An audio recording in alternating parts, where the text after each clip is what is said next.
Hey everybody, this is Keith here of Euphoria Pictures. Welcome back to my channel. Right, so I thought I would stop by and share with you some of my recent 4K pickups.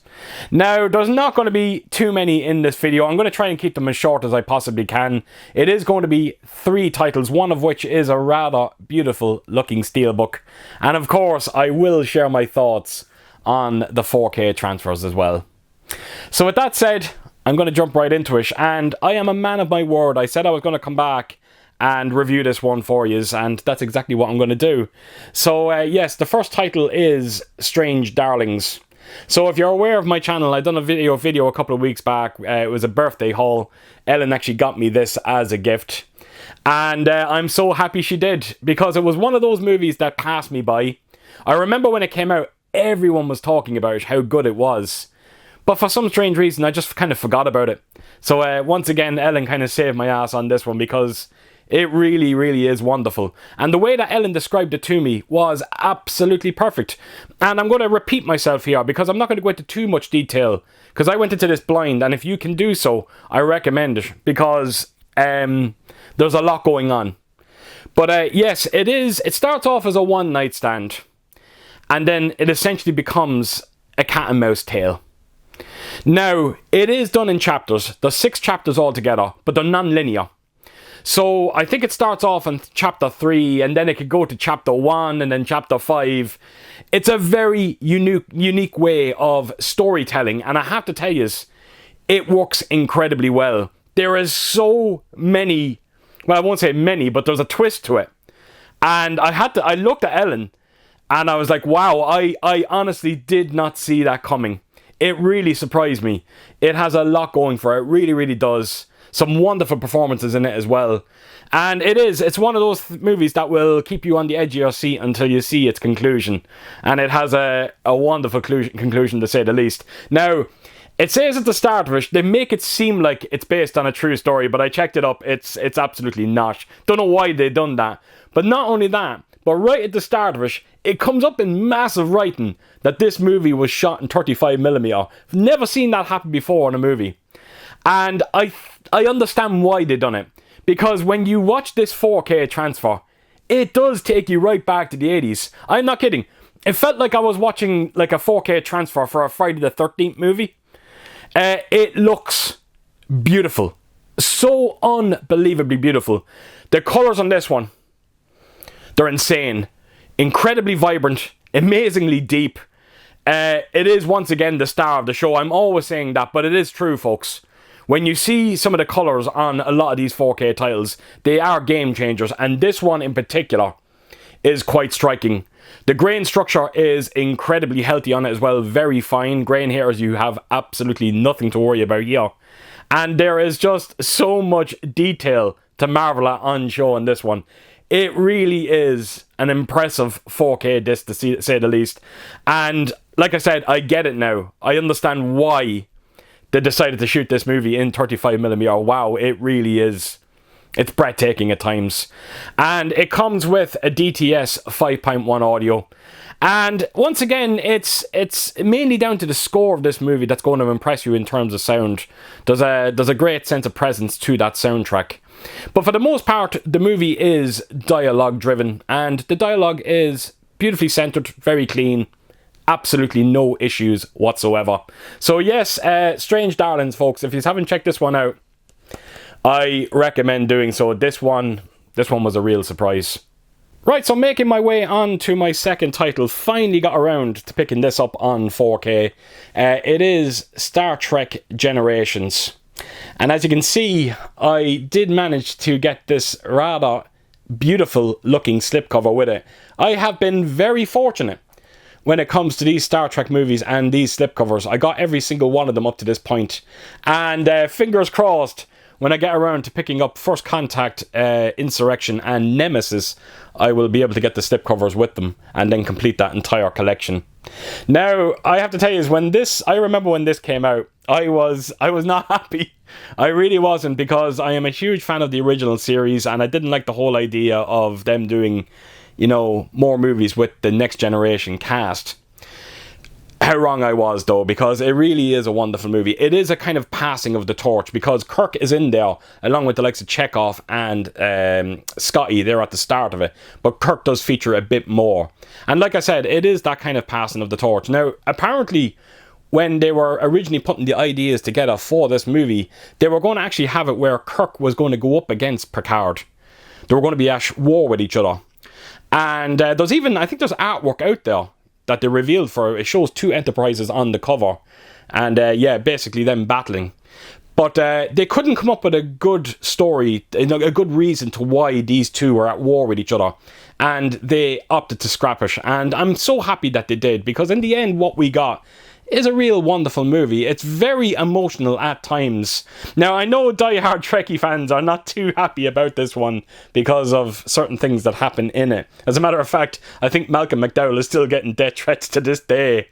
But, you know, I'm not what you call a die-hard Trekkie fan. I am a big fan of the original series. But, you know, I'm always open for change as well, even though at the time I wasn't. But I was proven wrong, because it really is a wonderful movie. And if you haven't checked it out, and if you are on the fence, I highly recommend this one. Now, the 4K transfer on this it's good. It's not amazing. If I'm being completely honest, it's probably my least favourite 4K transfer out of the Star Trek movies that I've seen up to this point. But take nothing away from it, it is still a good 4K transfer. I just wanted a bit more from it. It's not the sharpest image you're ever likely to see. I thought the colours on it just looked a little bit muted. Not near as deep as I come to expect with 4K. And it goes without saying, you know, there's a lot of visual scenes in this one, so naturally you're going to have a dip in picture quality there. It's going to look incredibly soft. But look, that can't be helped, unfortunately. That's all source material in the end. But yeah, it's good. It's just not amazing. It's not everything that it can be. I think that if they put a bit more effort into this one, they could get it looking absolutely incredible. As a matter of fact, if they put a bit more work behind it, I think it has the potential to be the best looking Star Trek movie. But as of right now, yeah, it's good, just not amazing. So just brace yourself for that if you do get around to picking this one up. Now, the good news is it does come with a true Dolby 7.1 audio on this one, and that sounds absolutely spectacular. Having said that, I'm almost certain that you get the same audio on the Blu-ray. As a matter of fact, I think it's the exact same. But there is some incredible low-end bass to be had in this one, particularly when you see a lot of the kind of heavier action moments, and of course you get a nice bit of activity there as well. Naturally, so you want your rear speakers to be active, particularly on a big-time sci-fi movie like Star Trek Generations. So all in all, yes, the sound is very impressive to say the least on this one. I just wish there was a bit more in terms of its 4K transfer. Right, so there you have it. That is Star Trek Generations, and yeah, had a blast revisiting this one. Right, so moving on to the last title that I'm going to feature in this video. It is the Steelbook release that I mentioned at the start, and the movie is Stripes. So it being the Steelbook release, naturally I want to take you around and give you a proper look at it. So as you can see, they have opted for the original poster artwork, which is great to see. Nice high gloss finish on it as well. Now, the only downside to this Steelbook is when you see the back of it. And Sony have gotten into a habit of this now, putting stills on the backs of Steelbooks. They've done it with The Social Network, they've done it with Panic Room, and now Stripes. So I would like to see them change that sometime in the very near future, give us something a bit better. But take nothing away from it, it is still a rather nice looking Steelbook. And this is the inside of it. So I think this is the only way that you can get this movie over here on 4K. I don't think there is a standard release for it. But if you're not aware of Stripes, it really is comedy gold. It stars Bill Murray, Harold Ramis, and John Candy, just to name a few. And it is directed by Ivan Reitman. So yes, a lot of the kind of Ghostbusters crew involved in this one. And it's wonderful, it really is. It's Bill Murray, he's a bit of a loser, a bit of a dropout. He decides to join the army thinking it's a good career move, it would get him in shape. He does drag Harold Ramis with him, and when they get there they realise very, very quickly that they made a mistake. It's it's basically like a Police Academy. If you're a fan of Police Academy, chances are you're really going to enjoy this one. You know, there is big similarities between both of them. Now, there's one scene that I really do want to single out, and it's the bit with John Candy doing him mud wrestling with the women in the strip club. There's something about that scene, I don't know what it is. John Candy just looks very uncomfortable. And I'm just wondering, was he uncomfortable shooting that scene? And it's probably why it makes me laugh as much as it does, because some of the faces that he makes throughout it is quite brilliant. But it's the kind of movie that would never be allowed to be made today, which is ridiculous when you think about it. And I have to give credit to Sony for revisiting titles like this and giving us, you know, Steelbook releases and, of course, the 4K restoration as well. Now, speaking of that 4K restoration in this one, this came out in the States a while back. It was part of a Columbia box set. And in that Columbia box set, I'm almost certain the 4K of this is only HDR, where this version, you do get Dolby Vision, which is great to see. And it's a good 4K transfer. It's not amazing. It's a bit like Star Trek Generations. It feels like there's a bit of room for improvement there. But it's clear to see that maybe the source material on this one is not particularly healthy. It seems to be the case with Ivan Reitman at the moment when it comes to 4K. Even when you look at Ghostbusters, like, it's a good transfer. It's just not amazing. And this one is quite similar. Now, the grain structure on this one, for the most part, is quite healthy. Even though it does fluctuate every now and again, particularly when you see a lot of the interior shots where, yeah, the grain can get very heavy at times. But I don't think it's going to distract you too much.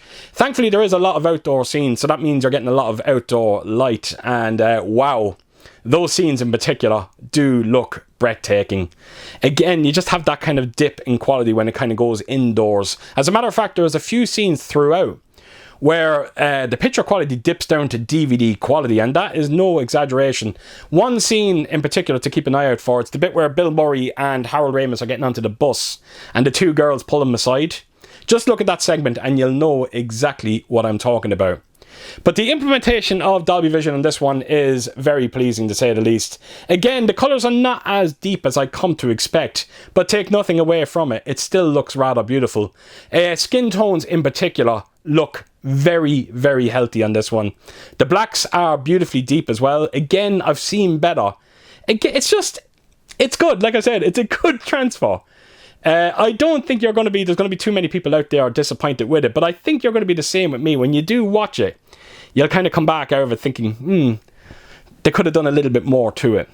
But again, this could be all down to source material, and chances are this is the best it's ever going to look. So yeah, I don't know what else to tell you. Now, it does come with a Dolby Atmos soundtrack, and I was very surprised to see that part of the set. I don't know why I was, because Sony, they always go the extra step when it comes to audio, and 9 out of 10 times they will give you Atmos. And this one, for the most part, I actually thought sounded good. Again, mainly down to the score of this one. It's belting out of every single speaker, but there is one scene that I do want to single out in terms of the higher channels, which I thought was a pretty cool effect. It's the scenes where they're testing the mortars. Is that what they're called, mortars?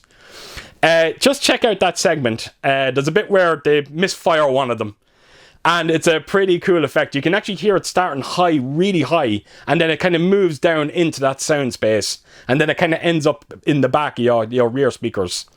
But like I said, for the most part, you know, it's very dialogue driven as well, much like the first title that I featured, which was Strange Darlings. And the dialogue, it's a little bit thin. The dialogue does sound a little bit thin. I just wish there was a bit more punch behind that dialogue. But again, these are little minor gripes, folks. It's a good Atmos soundtrack. Just don't be expecting something crazy active. You're not going to get it. Like I said, it's mainly down to the score on this one. So there you have it, folks. That is the last title that I'm going to feature in this video, Stripes. So there you have it. So as per usual, if you did like what you see here, please do give it a thumbs up. And if you could do, leave a comment down below. And please do share your thoughts on all 3 of these movies. Very curious to hear what you think out there. And yeah, I hope to see you all again real soon with my next video. Until then, I'll see you soon. Bye bye.